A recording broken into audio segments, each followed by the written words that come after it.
Good morning. It's an early morning here in Australia. Where are we? 5:53 a.m. Of course, it was morning. It's just one of those days where we both kind of woke up at like 4 o'clock and went, well, we're up now. Might as well get up and be productive. We're awake now. Might as well get up and be productive. G'day, Burton. First in, mate. I think you got to get an award or something. I should send you some stickers. Send me your, DM me your address and your mother's maiden name and your favourite colour. I'll send you over some stickers for Have I Been Pwned. In fact, I'll send you a 3D printed Have I Been Pwned sticker. 3D printed sticker? You know what I mean. It's made out of plastic. So yes, early. We're still in winter here. It's the depths of winter, so we're down to 18 degrees C at the moment in the pitch black at 5 to 6 in the morning. So there you go. Benny second. Yeah, no stickers for second, mate. So moving on, let me jump into it because I thought I didn't really have much today, and then I started putting down lists and I was like, well, okay, there's a bunch of stuff here. Sponsor. I have a brand new sponsor this week. First time I have had any run, so that is any.run, all in capital letters too, sponsoring my blog this week. Any Run Sandbox reveals malicious scripts in seconds. Try the unique approach with an interactive an easy process of analysis. So this is sandboxes in the cloud. So if you would like to look at malware, don't do it on your PC. Don't do it anywhere that you don't have complete control. And sandboxing over, in fact, if you run it in someone else's cloud, that's where you want to run it. So if everything goes wrong, anything goes wrong, it goes wrong on their side, not on your side. So this is actually pretty neat. So you can stand up these sandboxes where you can run your things such that they're not going to interact with your other things on your network and go and destroy nasty things. And you never do kind of know exactly what you're going to get when it comes to malware. So check out AnyRun. Big thanks to those folks for being a brand new sponsor this week. And as with all sponsors, I hope this works well for them. It certainly works well for me and for you because there are no ads and trackers and things like that. Okay, I guess it's an ad. In fairness, it's an ad, but it's text. It's not like one of those big flashy images that is embedded in an iframe, which is in another iframe, which was injected by JavaScript and all the other nasty stuff that happens. So that model, I think, still works really well for everyone. But it works best when you do support the sponsor as well. So give a click onto AnyRun and have a look at what those folks are doing over there. Moving on, a bunch of people joining here. Mitch, there's a bit of vacation beard going on. Maybe it's like partly the COVID thing as well, but when you don't normally go out and see people, it's like, I've been busy, do I care? I got to get a haircut too. I know, that's on the list. Greetings from Ottawa. It's probably colder in Ottawa right now in the summer what it is here. Jason is in Melbourne. Glad that you're able to get out and do things again in Melbourne, Jason. For the international viewers, as I've said before, we're in a mostly very fortunate position in Australia where there's been very, very little COVID. And for the most part, life is very, very normal. And it's really just sort of been Sydney and Melbourne that every now and then have a bit of an uptick because it will escape quarantine. So really the only COVID that we have in the country is what comes in internationally. Everyone that comes in internationally has to go into quarantine. There are some exceptions around aircrew and things like this. And every now and then someone manages to somehow infect someone else from quarantine. It goes through the vents or something like that. Or I think the one that's in Sydney at the moment, they're saying it was a limousine driver that picked up aircrew. But anyway, Melbourne had a little bit of a lockdown. They've come out now. Now it's Sydney having a bit of a lockdown. I have actually been trying hard to get my vaccine. And in fact, I tweeted the other day that I'd gone to our Queensland, which is our state here, our Queensland Health website where you can go and register. So both Charlotte and I went and registered. And then it says, we'll let you know when you can go and book an appointment. And a couple of days later, you get an email, you can go and book an appointment.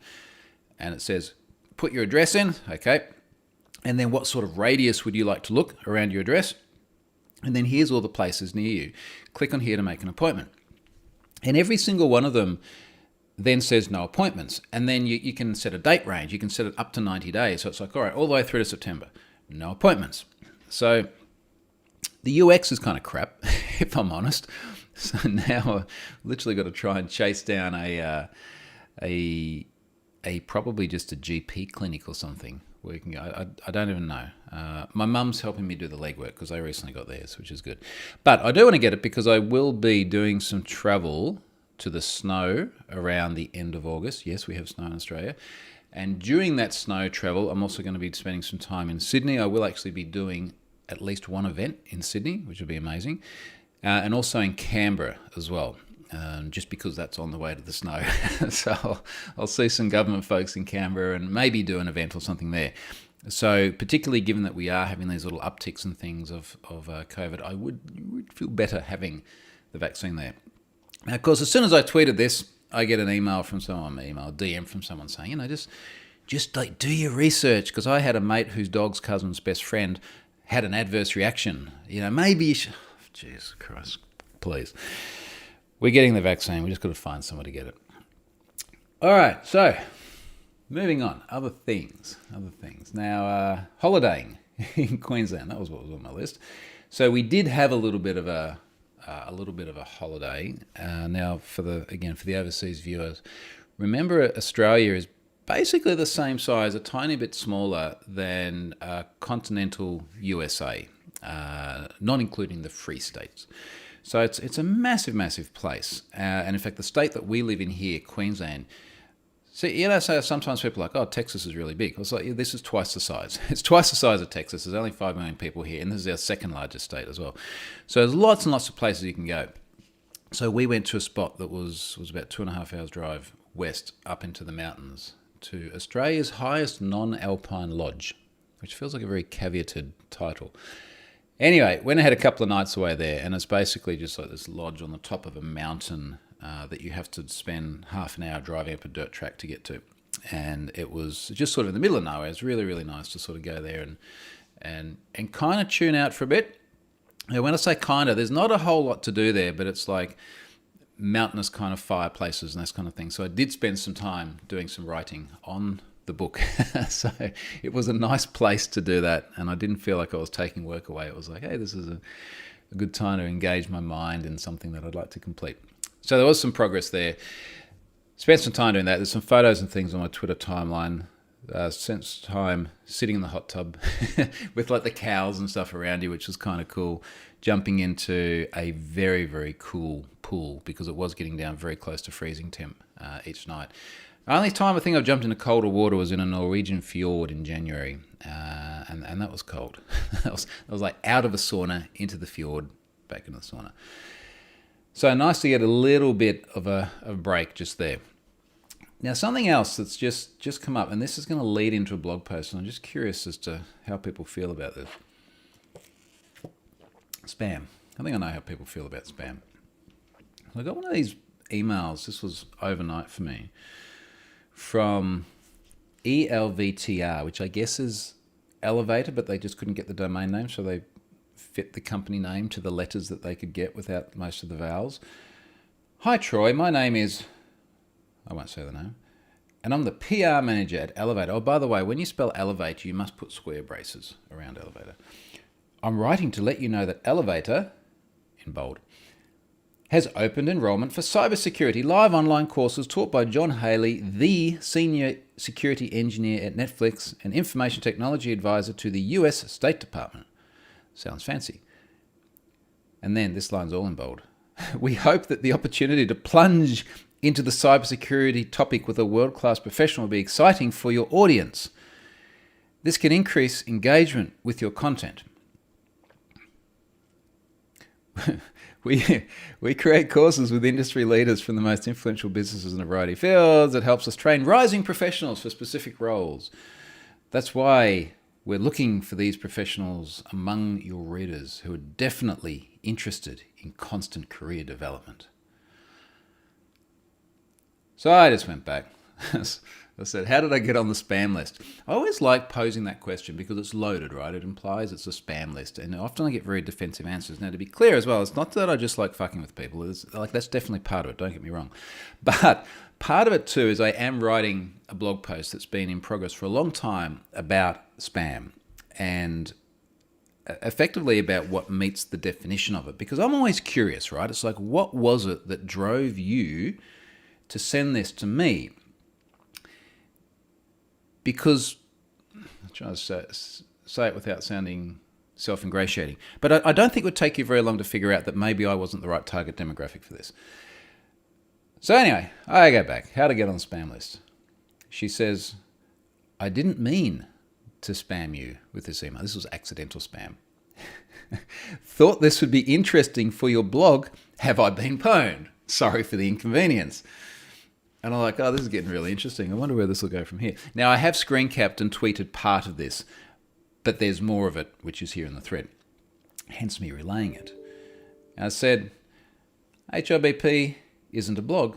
How did you come across my email address? Because I'm interested now, because my email address is not on Have I Been Pwned. It is in other places. That's how I get email. People need to find my email address. Sorry, comma, for the misunderstanding. I mean this blog, and linked me through to my blog. Not sure how he found the email. I think via some open source. So I'm going back, and it's again, it's like dealing with scam calls, where it's like there's a little bit of you which is just enjoying making them squirm because they've done the wrong thing. I go back. So on my blog, the one with my own InfoSec training courses right on the front of it, you thought I'd want to promote someone else's courses, and my email address was taken from somewhere you don't even know, but was clearly then used for spam. I'm asking these questions as I'm writing a piece on spam that will be published to that blog, and Elevator's practices will make a perfect example. Are you aware that this meets the very definition of spam in many parts of the world has legal consequences? And she comes back, she's still sorry. I'm sorry again for the inconvenience I made for you. Hope you understand that I didn't mean to spam you. My point was to share my pitch with the author who runs the blog. But this is what you constantly get with people trying to defend spam. It's like, I didn't want to spam you. I just wanted to send you advertising stuff and get you to either buy it or promote it. Well, that's spam. That's what spam is. You literally go to the definition of spam, and it pretty much ticks all of those boxes. So they're going to make a great example. And I did tweet this, but I couldn't find this company at all on Twitter, which is really weird to be like pushing InfoSec courses and not even have a Twitter presence. And then I couldn't find the guy who's meant to be the Netflix guy in the US, what was he, US Department of State guy. I couldn't find him on Twitter either. But what I was really hoping is to have someone find him. So maybe someone has while I've been recording this. Someone find him, loop him into this thread. Because as I said, if I was him, and we can't blame him for this because he might be completely innocent, but I would be really, really pissed. And I think what I'm going to do is, someone did, I noticed in one of the earlier comments say they found him on LinkedIn. I might ping him on LinkedIn and go, mate, I'm like, are you aware of this? And if you're not, and I was you, I would be very happy for me to contact me. You know what I mean? And like actually mention that this is being used this way. And if you are aware of it, well, we're going to have a different discussion because this is really, really shitty. So anyway, we'll see where that goes. It could be fun. Good material for the blog post. Oh, Lars has joined. G'day, Lars. Who else is on here? Stephen. Just watch you at ×2 speed and then suddenly started talking really slow. Realised I'd caught up with the live part. Oh, cool. Oh, that's clever. I didn't know you could do that. You can actually catch up. Well, she says, I didn't want to spam you, just wanted 2 other words for spam, which is exactly it. Troy, did you talk about McAfee yet? No, I haven't spoken. Where was it on my list? I think that might have been like, yeah, next. Let's talk about that next because that's weird. Like it's been popping up everywhere today with this suicide thing. All right, let's do the McAfee thing. And I'm by no means a McAfee expert. I just think it's a fascinating chapter in this industry and in technology in general. So I got up yesterday morning to the news that John McAfee was dead, which that in itself is, like he is a noteworthy person in this industry. And I think I'm carefully caveating this here because he obviously did really, really cool stuff in the 80s and 90s, building I think what was meant to be the first antivirus for PCs, which is a big thing and obviously spawned a big industry. And the name has obviously stuck well beyond his time with the company. And then, as most people know, I don't think it would be uncharitable to say that he went a bit batshit crazy. And there's so much stuff. And the one that always comes to mind, I don't know if you've seen it yet, and someone will find this link and chuck it into the discussion here. He did this video where it's obviously a carefully produced video, but he's explaining how to remove McAfee antivirus from your computer. And he's in there like snorting drugs, packing heat, he's got guns, surrounded by prostitutes, I assume. and then at some point shooting a laptop. And it's just the weirdest, bizarrest thing. It must be almost a decade old now, but to me, that's always just become the canonical depiction of McAfee. And then, of course, there was the whole Belize thing and the neighbour's dog being shot and the guns and all this sort of thing. And I think actually, no, it was the neighbour who it wasn't the dog. I think it was the neighbour who was shot. There's a documentary on it I saw some time ago. But there's always just weird controversy following the guy around. So he, as Lars just said here, he definitely made tech more interesting, and he did. And look, it was a fascinating thing. And I actually didn't realise that he was in prison in Barcelona. But he was apparently in prison in Barcelona for things like tax evasion, I think securities fraud and things like this. He was wanted in the US, and it sounds like his extradition had just been granted to send him back to the US and face charges. And it was just after that, I think a matter of hours after that they found him dead in a jail cell. Like which is tragic, no matter who the person is, to go at all, but to go that way. But of course, that has then led to all the conspiracy theories about, well, what is it that actually killed him? Like, was it himself, or did someone take him out, like Epstein style? Because that's how Epstein went, allegedly. And then people, of course, are going back through his tweet history, and there's tweets which is like, hey, if I turn up dead, just know, like, it wasn't me. It was the other people. And then there was, I think his Instagram page had a Q posted to it, as in the QAnon conspiracy theory people. But what I found really funny, like we know that the crazies are out there, right? Like the fringe is always there that just thinks that there's a conspiracy theory behind everything. But what I found interesting was to see people chiming into the tweet thread, like people who are followers of me. I don't think it's any of you, but anyway, there's other people. Literally just going down the conspiracy theory route again. And I'm just looking at it. I think someone made the comment like the only conspiracy theory is that he hung himself. I was like, maybe you just need a dictionary. Like that's your problem. The whole definition of conspiracy theory is that there is some sort of dark, shady organization which is conspiring to make things, conspiring to, anyway, do other stuff. You know what I mean. But it is literally dependent on there being dark, shady organizations doing things. Like hanging yourself is the least possible conspiracy theory out there because it is a purely self-motivated, self-inflicted incident. Assuming that's what it actually was, which is the Occam's razor, right? Like that is the most likely explanation. The other things are much less likely. The whole sort of global cabal of pedophiles eating pizza with Hillary Clinton. Did I get that right? Very American thing. Anyway, so that was McAfee. I really don't have much more to add other than it was just a really, really noteworthy thing. Looking at the comments here. Walshy, by the way, the company is on Instagram and Facebook, but not Twitter. Yeah, I did actually discover that much. So there are other places I can go and abuse them, which is good. McAfee video above. Did someone post the McAfee video? I can't see it there. Pimdoos or Mogstock. Stephen reckons it was a 5G chip in his arm that made him do it. Close is sarcasm, but is it sarcasm? Because I think a lot of people actually have that belief. Moving on. Back onto more normal everyday tech. So I got Charlotte a new laptop. Now, I had tweeted a couple of months ago about me losing my mind with her MacBook Pro.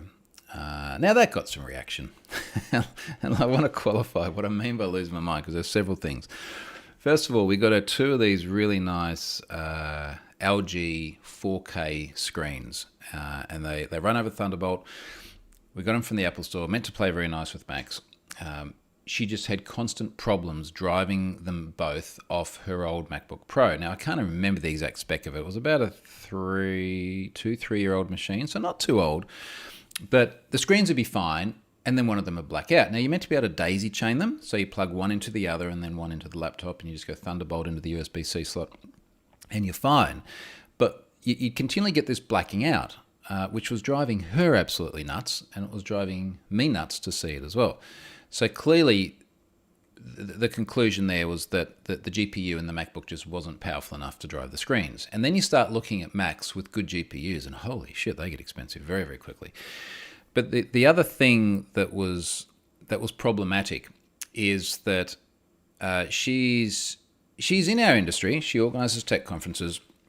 She knows many of the same people all of us knows and lives in these circles, but is not not a techie by trade like many of us. So she's a power user of the machine, but there's a lot of points where I'm like, hey, can you just do this thing? Can you just extend onto multiple screens and then rearrange the order?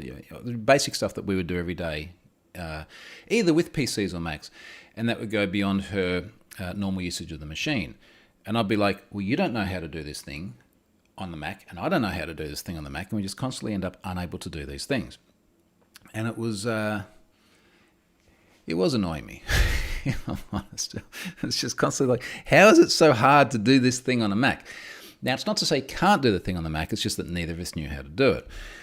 And then the other thing, and this is going to seem like a really minor thing, but it's actually, I think, a really, really major thing.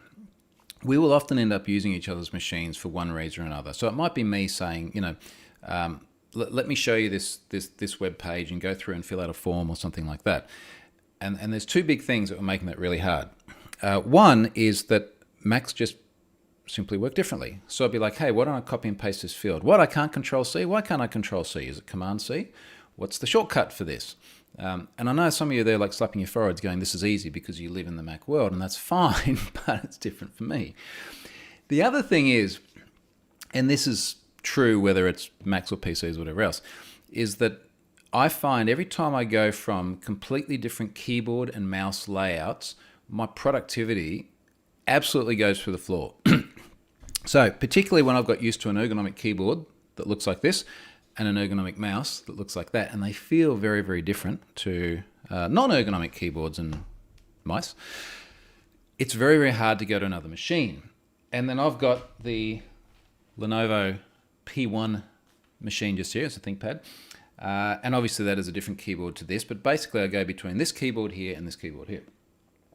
So there's huge value in her actually having the same keyboards, both on the laptop and on the desktop. So we got our external keyboards, and obviously there's a keyboard built into the laptop I've got, which I'm going to go into in a second.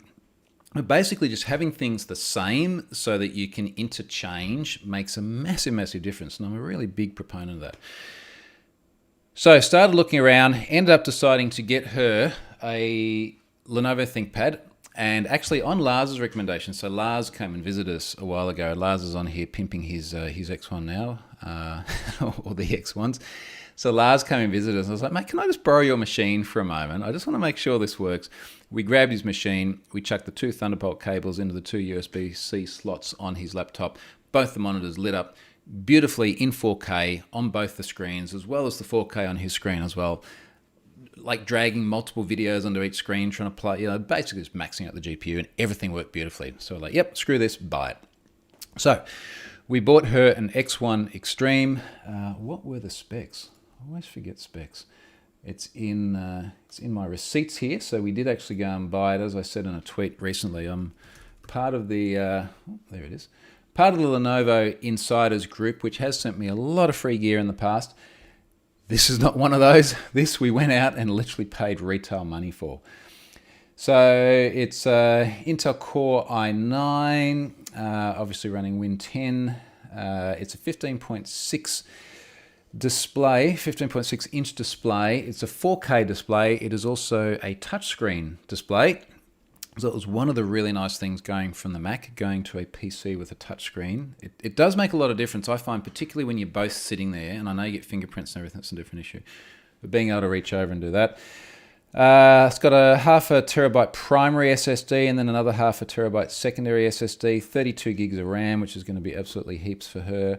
And then, of course, biometrics on the fingerprint reader. It's also got a camera that can do biometrics with Windows Hello. And remember, that's not just a camera, that's infrared as well as a camera in order to be Windows Hello compatible. And it came with a pen as well in case she wants to draw on the screen, all this sort of thing. And it looks awesome. It's epic. So I tweeted some photos of this. Now, we are yet to get her using it. I literally only set it up yesterday. So as soon as I finish this video, actually, we're going to go and get her rolling over to the PC. And now she's going to have to go through the learning curve of what's it like to use a PC, which she hasn't used for years and years and years. But at least there's one person in the house that knows how to use it, which is me. So I've been printing up like all the Windows shortcut keys and things like that, just to try and get her productive on it. Now, why the Lenovo? And this is before I even read the comments, but I'm sure someone will ask that question. So I've had ThinkPads for probably 20 years. Initially with employers buying them, and then because I liked them so much, me buying them as well. And then, of course, the Lenovo Insiders Group. And the thing about these is that they're a rugged build. They're nowhere near as sexy as the Macs. Like, let's be honest, not unless you go to some of the Lenovo Yogas, which then don't have the ruggedness of this. But they're just a super, super sturdy, solid build. This one has been all around the world probably 10 times with me. In fact, I used to carry this and my W5. What did I have before? That was a W540 or something else. I'd carry both of them all around the world. They've just been super solid, super reliable. This one's actually got a Xeon processor as well, so very chunky machine. The keyboards are absolutely world class. They're consistently rated like the best or one of the best keyboards to actually use, and certainly compared to the old MacBook Pro. And this is a bit larger too, so it's got more space. But it's things like the keys on the keyboard are like just slightly scalloped. So when you're using it, your finger sort of sits in the middle of the key and the travel on it and the click. They're just very, very nice machines to use. So that's the machine. Now let's see what people have said in the comments just here. Oh no, there's either going to be love and hate. Lars is going to love the Lenovo's, and other people are going to be like, "Why don't you have a MacBook?" Kaizen, I'm using MacBook Pro right now. Bought it last year. Within 3 months, I somehow fried my motherboard. Got it repaired. Then a month after it came back, my touch bar stopped working. And look, I'm hesitant to blame Apple for this sort of thing in the same way that I'm hesitant to blame Lenovo when it happens to Lenovo's. I've got a drawer full of Lenovo's over there that have broken one way or another over the years. Because they're complex machines and sometimes they break. So I don't know that there's enough empirical evidence that Macs are unreliable, and it's just a shame you had a bad experience with that. Lars says the build quality of Macs went down. I reckon the latest generation's back on track. And it's very much a familiarity thing as well. And to be clear, I mean, I'm wearing an Apple device, and then I've got 2 more Apple devices right here with my phone and my iPad. Charlotte has the same. The kids all have Apple things other than my son's laptop. So there's a heap of Apple stuff in the house that I'm very, very happy with. I just find that for the productivity stuff, and particularly living very much in the Microsoft space, Windows makes sense for me. Rear the keyboard, Stephen says. I had this problem between work and home. End up getting new keyboard at both places made such a difference to productivity. It does too, doesn't it? Because you get like this muscle memory, particularly typing. And I don't type anywhere near as fast as what I'd like to. But just being able to find the keys in the same spot down to like the millimeter makes a really, really big difference. So I definitely take Stephen's advice. If you don't do this, if you still go to a work, have the same keyboards in both places. A very, very small investment for the return you get on it. The ethical hacker is not happy with crapple machines. Haha. Is that like spelling Microsoft with a $? A little bit the same thing. Bloodthirsty thinks I look 10 years younger in a sweatshirt. Oh, thank you very much. There you go. I've been looking after myself. Gordon, MVP Summit 2019. I got 2 of the Microsoft keyboards and a mouse, so I have the same setup and work at home. Feels great. So yeah, we're constantly getting this feedback. I reckon this is one of the little life hacks, right? Like have the same keyboard and mouse at your place of work and your home. Jamie, how are you finding ThinkPad? I think I've pretty much covered that. Do I have any criticisms of it? The last ThinkPad I had, I did start to burn out the battery, but it's pretty much my working habits tend to be always leave every machine on and not in sleep mode, and then I just come and pick it up every time I want to use it. But in fairness, it's like pretty much non-stop throughout the day. I'm picking up one of these machines. I'm either here or I take my laptop and I go downstairs to context switch. So I did start to have real battery issues with one of my last ThinkPad machines. Replaced the battery, so that was not too bad. Otherwise, very, very rare to have any issues that I can think of. I think there was a period there I was having some boot issues. This must have been like 5 or 6 years ago, but nothing in recent times. I don't have bad things to say. They're beautifully functional. And I think to my point before, if you were looking for something that felt sexy, and if you were the sort of person that needed something that was aesthetically pleasing to your eye or to other people's eyes, you probably wouldn't be getting a ThinkPad because they are such a sort of utilitarian kind of device. But they're just beautifully functional and beautifully reliable. And I will be continuing to buy them for quite some time. What else here? 13 Cube said if you're using an M1 based Mac previously, it can only support a single external display with the exception of M1 Mac Mini. Hence why the chaining didn't work. No, it wasn't an M1 because M1's much more recent. Gordon says, what happened there? I scrolled and I lost that. Let's face it, if it's not a touchscreen, you're not going to touch the screen because humans and habits and the natural way to use devices these days, the touchscreen is kind of nice.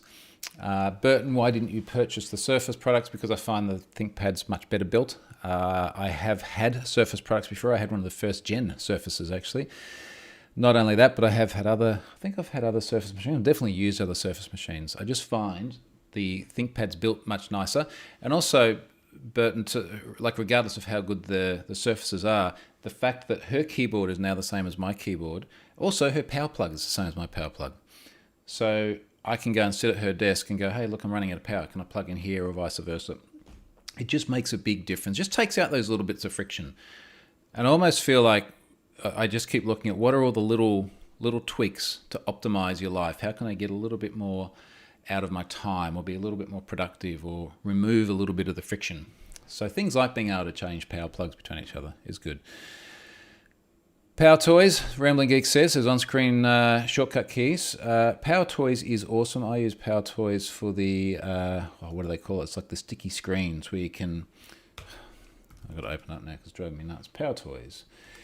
So you can use Power Toys to do things like define regions of your screen. So the big ultra wide that I've got in front of me, I've used Power Toys to divide up into thirds.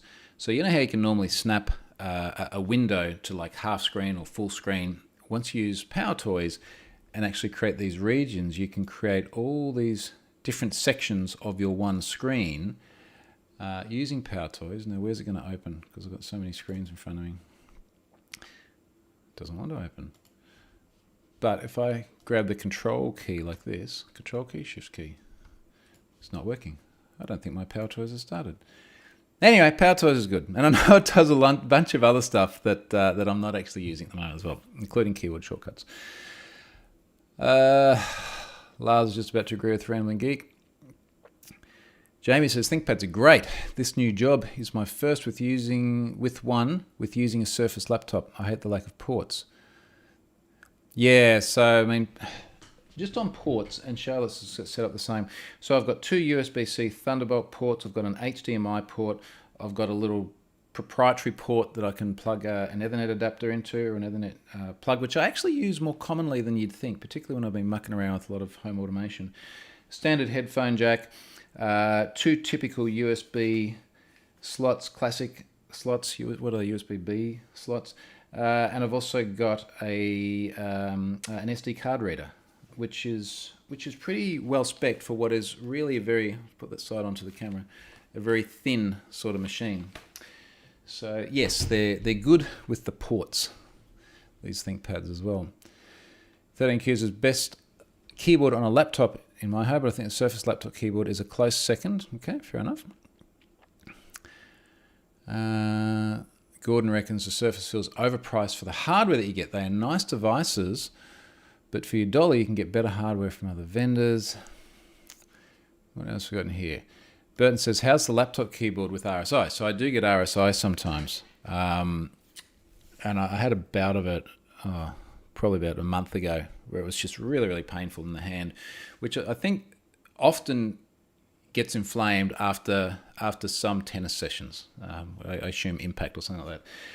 It is definitely not as good using a keyboard on a laptop for any sort of RSI than it is using something like this one on my desk, where it's sculpted and it has palm rests. And of course, when you're at the desk, you're in a proper chair like this Herman Miller Aeron here, where you can have your posture and everything correct as well.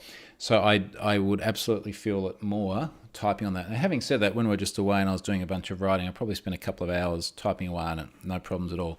But if I was doing like long days, one after the other, I think I'd start to have problems with it.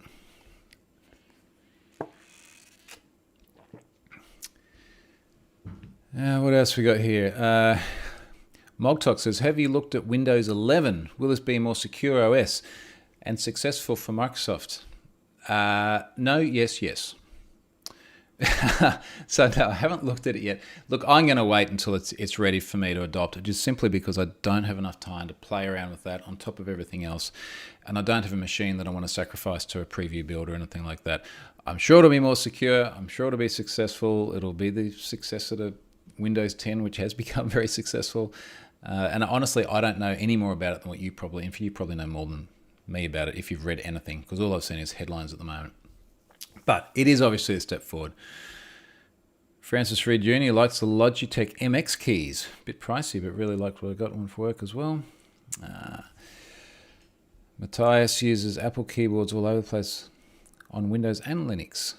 Problem started when it spilled water over one of them and Apple didn't sell them anymore. Needed to replace them all because you'd lined up everything so they were all the same so that you had this nice productivity and low friction, and then one of them dies. That's shitty. I mean, okay, and everyone's just reminded me it's Fancy Zones for Power Toys where you drag the thing over. Thank you, folks. That is the one. Martin says, Microsoft just announced a similar feature in Power Toys coming in Windows 11. Did you see the announcement? Thoughts? No, I didn't see the announcement, obviously. All right, let me go on. So, IoT button panels. This was the next thing. So, tweeted during the week. Now, as I've mentioned to people before, I have had a leak. No, not like a have I been pwned leak. It's not a data leak. Leaks in the house. And as Lars knows, and I think he's seen firsthand, there is severe is the only way to describe it, work being done here, including the entire bathroom having been ripped out and having to be rebuilt. And we're doing the bedroom while we're there, and a bunch of other stuff. So anyway, this is clearly an opportunity to put more IP addresses in the house. On a more serious note, what I'm trying to work out is, if you can imagine a bedroom and a bathroom and you rip everything out, and unfortunately to fix a leak, this is what you have to do, because bathrooms have a waterproof membrane which is under the tiles, and the tiles are under the bath and the shower and the vanities and the toilet and everything else. So everything gets ripped out, even all the plaster sheeting from the wall, ripped out. So you now walk into, 2 days ago, you walk into the bathroom and there's frame and insulation and then the outside of the house so you can see through the wall. So we're just getting the sheeting back on now. But of course, we've got to look at things like, well, where do you put lights? And then there are other things in the bathroom, which I'm going to talk about later on, which also need power and automation. And you end up getting to the point where it's like, well, there's a lot of things we've got to turn on. And when you get to the bedroom, there's obviously lights on the roof, but there are, I just remembered another place I need power in the bedroom. There are also things like light switches next to the beds, because you have reading lights and things like this. So here's the philosophy I'm taking IoT-wise. I have decided that all of the lights in the ensuite and the bedroom, because these are meant to be places of relaxation, are not going to be smart lights. So I do not plan on any of the lights themselves having IP addresses. What I do plan on is every single one of them sitting behind a Shelly, either a Shelly 1 just as a straight relay, or a Shelly dimmer so that I can control dimming. And what that'll mean is, regardless of how messed up, let's say Home Assistant, the IoT, the network, or whatever gets, every single light switch will still work precisely the same, which is good. But it also means I'm going to end up with a situation where there are going to be, I think I'm getting close to 20 relays, which will go in between the two places to control all the things. Now, as a result of that, what I want to be able to do, and just to give you a little bit of a sneak peek of some of it, it'll be things like we're getting some new curtains. I want to get automated curtains, because what I'd really like to be able to do in the morning is be able to push a button and then the curtains open up, because the sun rises just in front of the bedroom and you look out of the wall. And I just think it would be epic. But I would like to have a button next to the bed, which will open the curtains and maybe do some other stuff as well. And it got me to thinking, if I'm going to, beyond just buttons to toggle power or set dimming, if I'm going to have multiple different possible scenes and things like this, what I really need is like a button panel. So I tweeted the other day asking if anyone's seen IoT button panels. Now, there were lots of suggestions saying, basically, like, either use an iPhone or an Android device, or use some other TFT touch screen. Now, that doesn't work for one very, very simple reason. In fact, two simple reasons. Number one is they emit light. So I do not want that in a bedroom emitting light. I want to have buttons which are tactile and I can turn on by touch, and it doesn't matter if I can see them or not. So actually, that's the second thing. So number one, they emit light, so that's a no-go. Number two is that you cannot feel the difference between the buttons. You have to see it, and then you have to click on the right button. Now, I'd sort of said, look, almost something like a Stream Deck. So I've got a Stream Deck on the desk over here, which I can't show you because it's plugged in and wired quite tightly. But if you haven't seen the Elgato Stream Deck before, this is a 5x3 button panel, but they do emit light because you then set the icon behind each button. Now, there are a bunch of suggestions, and I think I know where I want to go with this, but probably the best suggestion was Akera, which Akera makes all these little things like little light sensors and motion sensors. They do make a Zigbee-based button. I have several of those throughout the house to do very discrete things. So I've got a button at the bottom of my stairs. So when I walk down in the morning, I can double tap the button and it turns on between certain hours the morning mode. So a bunch of the lights come on and it starts playing the radio on my Sonos. And then if I walk past and I push the same button once at any time of the day, it shuts everything down. So the last thing I do before I go to bed, tap the button, all the lights go off, the Sonos goes off, the whole lot. But it's one button and it's big. You can get Akera buttons, which are four-way, so they actually have four switches on them. In fact, I think they look kind of like rockers, almost like they're going to be a dimmer or something. So that's an option, but they're big and clunky and not very aesthetically pleasing. And this is the other thing, like we're putting a lot of time and frankly a lot of money into making this thing look really nice, the renovation stuff. And I don't want to have a situation where it's like everything looks awesome and there's this great big clunky plasticky white button thing somewhere. So what I think the answer to this might be is, because I feel like I'm solving every problem with the Shelly at the moment, but because the Shellys can sit behind whatever button you would like, I am seriously considering just having like a normal light switch panel, and let's say it's a 4-gang panel, it's got 4 buttons on it, and then there'll just be 4 buttons, and there'll be 4 Shellys, or 2 Shelly 2s, which have the 2 relays on them. And I'll just sit that in behind the buttons, and then each button is just going to trigger a Shelly. And then the Shelly will raise an event, and then in Home Assistant I'll go, well, you've just pressed the button which is like the morning sequence, open the curtains and, turn the radio on, whatever it is we want to do in the bedroom. So I think that might be the way I'm going to go, because I want it to be aesthetically pleasing. I want it to be tactile. I don't want it to emit light. And that seems like a reasonable solution. It would be nice if it didn't have to be wired back to mains, though, is the only thing. It'd be nice, but then you're changing batteries eventually. We'll see. I'll get to it. If anyone else has any good ideas, let me know. Okay, what else in the comments here? Stephen's asking, how goes the home automation assistant stuff? Got anything new to play with? Well, there was that. I sent Lars this video yesterday. I don't think I'll play it because it's literally recording a neighbour, and it wasn't the intention, but I've been having some problems with the Tuya lights. So I put some 20-something IP-based Tuya lights at the front of the house. And I've explained before how my problem with these is that they are cloud dependent. And when you want to do something like turn on the nighttime scene, it all happens bit by bit by bit because it happens in sequence. So it goes up to the cloud, turns on this light, up to the cloud, turns on that light, and they all pop in one by one by one. And not only you depend on the cloud, but then you've got the latency and everything. So anyway, I've been mucking around with those, and these ones keep losing the ability to change color. And I have to go back into the Tuya integration and then select them all and then say force color support. So I'm mucking around with this yesterday. It was about 5:30. It's just gone on dark. And I'm just trying to remember exactly the words that I used. I poked my head out the door and I've just turned on one of the scenes, which puts the place, I had a scene called party mode. And it's just like all of the lights at the front go like pink and blue. And it looks insane. Now, this is not what I normally do. They're normally like a nice warm glow. But every now and then, because the kids think it's fun or we're having a party or something like that, it's all right, I'll make them funny colours. And I'll turn them on, I'll poke my head out the door and I can just see this guy over the road. He's obviously a tradie or something. He's been there doing some work and he's having a conversation I can't really hear. And then he turns around and he says something to the effect of, fuck me, it's like a disco over there. Because he's seen this house, and it's just like all these pink and blue lights and stuff coming out. And it was just the funniest sounding comment. And I was like, did he just say what I thought he did? And I came up and I pulled the Ubiquity camera data because it constantly records.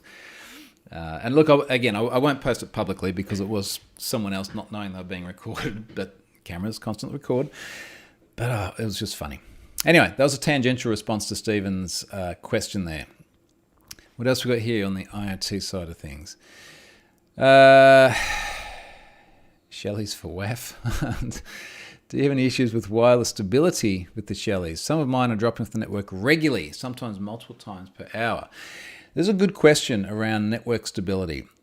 I've shared this a bit publicly lately. I have had stability problems with particularly around ARP tables.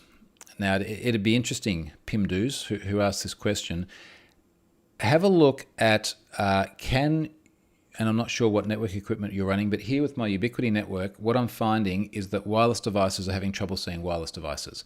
And when I look at the ARP tables, say on my laptop just here, often the ARP tables are not populated for the MAC addresses of other wireless devices. It is something I've been chatting with Ubiquity about. And in fact, just before I started this call, I pinged them again and gave them a little reminder that I'm waiting for a response on some things here. But I do believe that there are some issues and some fixes coming on the Ubiquity side of things. But it has frankly bugged the hell out of me, because what it's meant is I can't walk around with my laptop and join Shellys to the network. So at the moment, well, actually, in fairness, I can, because the setup process is the Shelly broadcast and SSID. You connect to it, you set up the Wi-Fi details, but then you disconnect from it, and then the Shelly reboots and it joins the primary network. But once it joins the primary network, I can't access it from here unless I plug in an Ethernet cable or I come back up to my desktop. So just have a look. Is it your Shelly or is it your networking equipment? But I sincerely hope Ubiquity fixes that soon, because it's driving me absolutely nuts at the moment. Now, other than that, it's actually pretty stable. In fact, what I did while I was trying to troubleshoot all this, and I'll see what this looks like now, in Home Assistant, I am using the native Shelly integration just to show the Shelly devices, but I'm also using MQTT in order to actually control the Shelly devices. Now, the relevancy of this is that what I've now got is I've got one view here on Home Assistant which just shows all of my Shellys and if they're available. In fact, I've broken into two parts. There's one part here which says always on. So these are the Shellys that should always be on, because the devices behind them are controlled internally in terms of on, off, color, all that sort of stuff. So I've got some lights near my barbecue. The power to those lights is always on, and then the lights themselves toggle on and off. And there's a big list of them, and then I've got all the toggleable devices beneath that. So these are things where the power state changes on and off. And the reason why these are there is because if I've got like classic lights, so dumb lights, which is what's going into the bathroom and the bedroom, and then the only way to turn the light on is to give the Shelly power, and the only way to turn the light off is, well, the Shelly's always got power, but to actually turn the relay in the Shelly off. Now, there's a long way of answering your question, but when I look at this list, I can't see any drop-offs whatsoever. So I do have stability with the devices on the network. I just can't see the devices from other wireless devices at the moment. And I do notice very quickly if they drop off. So no, the Shellys do seem to have been stable here. Stephen says, Akira Magic Cube is an interesting device to do different actions. Shake, flip, drop, knock, etc. It might be fun for the kids, that one. Matthias says, Ikea tread-free switches and dimmers. Same problem, they look like shit, sorry. But and to be fair, it's just that when you're putting a lot of TLC into designing everything all the way down to the colors and the positions and things of the light switches, and they're very, very specifically the same sort of design and color, and then you get something completely different. That's where it all, to me, goes off the rails anyway. Lars says he hasn't had great results with the IKEA stuff. They just drop out and won't come back all the time. One died completely. I've got some IKEA tread-free Zigbee repeaters, which, to be honest, haven't been particularly good. Like when I look at my Zigbee map, there's really not much on them. What I found much better is, and I know there's a pricey option, but Philips Hue lights paired directly to the Conbee on Home Assistant rather than to the Hue hub. They have been fantastic Zigbee repeaters. I've got a great Zigbee range now. Now, Joseph says, in your website, you look so young, which I think is a nice way of saying now I look old. That photo is more than a decade old, and I am actually planning now on getting more done. I was going to go, because I use the photo so many places, maybe I should get a proper photographer to take some photos. But I think what I'm going to do is I'm going to take this camera down into my garden and try and get a photo that looks very similar to the other one, which is the way the other one was originally taken in a garden back in my home in Sydney. And I'll get one that looks very, very similar. It'll just be with older Troy. So maybe I'll get a haircut first. and then I'll do that, and hopefully then I'll get like another decade out of those photos. But yes, I'm aware of that. The photo needs to change. Also very subtle, thanks. Sonoff, says Jeff, have nice Zigbee buttons. Or use a Hue button set. Again, compatibility in terms of visual compatibility is the problem. Matthias says the IKEA hub is a piece of crap. No problems after migrating them to Zigbee to MQTT. What else is happening here? Peter wonders where the sparkling mirror ball is for the disco. Don't get me started. If I could connect one, I'd probably get one. Someone's going to send me a connected one any moment now. PMD says, Cisco APs with Mobility Express, will have a look at their ARP tables. Yeah, have a look at those ARP tables. Look, I have found that I can normally pin it. I can't always solve the problem, but I can at least pin the problem down to something pretty narrowly focused. So for example, my Ubiquiti doorbell keeps dropping off the network. I can narrow that down pretty closely to the fact that the signal is just not strong enough in the place it is. And I've got to think about how to get more signal out to there. And part of the way I've done this is things like even running, if you've not seen Ping Plotter before, Ping Plotter is a really neat tool where you can ping on a specific cadence and create graphs of the latency. And as soon as you get a dropout, you can see it on the graph. So run that for like 24 hours and see if you can identify when it drops off. I'm not sure what you can do with the Cisco APs in terms of signal strength, but certainly with all the Ubiquiti gear, I can see the signal strength of each client. So I can see if it drops below a certain level. You can walk around with a laptop and in SSID or something like that and get a bit of a sense of it. But of course, IoT devices often have smaller wireless radios and the mileage may differ. So yeah, if you can pull that data, that would help. Matthias says, try if lowering the DHCP least time to make the Shellys taking more to your network. Just an idea. That's not going to fix this problem because the Shellys are fine on the network, but that might fix PIMDO's problem. Who has a feeling it has something to do with the weak antennas, though, which is kind of what I just touched on. Adrian's late. Don't be late, Adrian. You can watch it back later. Stephen says, do you use ZHA, Zigbee Home Automation, or decons? So I use decons, and I can't remember exactly why I started with decons. I've had moments where I've been very tempted to get rid of decons, primarily, and I'm just going to look see if it's doing this at the moment, primarily because it forgets, it's done it again, it forgets the names of some devices. So when I look at my Zigbee network map now, by VNCing into decons, I have motion sensor and motion sensor 2 and another motion sensor and then a multi-sensor, and it's completely lost the names for them. And that really, really bugs the hell out of me. So what I've taken to doing is after I get these right, I've been screen capping, and there only seems to be like 5 different Zigbee devices that do it. I will screen cap it, I'll save the screen cap, and I leave all the little icons in the same position, and then I open up my screen cap and I look at the map here and I go, okay, this is I need to rename back to that one, and then I need to rename back to that one. I don't know why it does this. I'm sure there's a reason, but it seems pretty stupid, and it keeps happening. So that has been the one thing that's been making me tempted to roll over to ZHA, which I don't think I'll do because it's now going to be more and more work the whole time. Shane says Ubiquiti finally allows you to see statistics by date time window. I don't think I've tried that before. And Ramley Geek says decons never seems to work for me. I know Lars recently had some problems Zigbee related as well, but I don't think you can blame decons on that. Lars, I think that seemed to be more to do with the Hue. Okay, so look, last thing blog-wise is the Jamaican government is now on board Have I Been Pwned. They are the 22nd government to have joined Have I Been Pwned, and the 11th since March. So to be, you can get a bit of a sense there of how quickly this has kind of escalated. So there were a lot of governments that came on over a long period of time. So 11 governments came over on the period of probably about 3 years, and then 11 have come on in the space of about 4 months. There is, in my little black ACSC book just here, a bunch of others in the pipeline as well. There'll be another one announced on Monday, and at this rate, there's going to continue to be one announced. I'm trying to do them on a Monday each week when I'm not on holidays. There'll continue to be new governments all the time.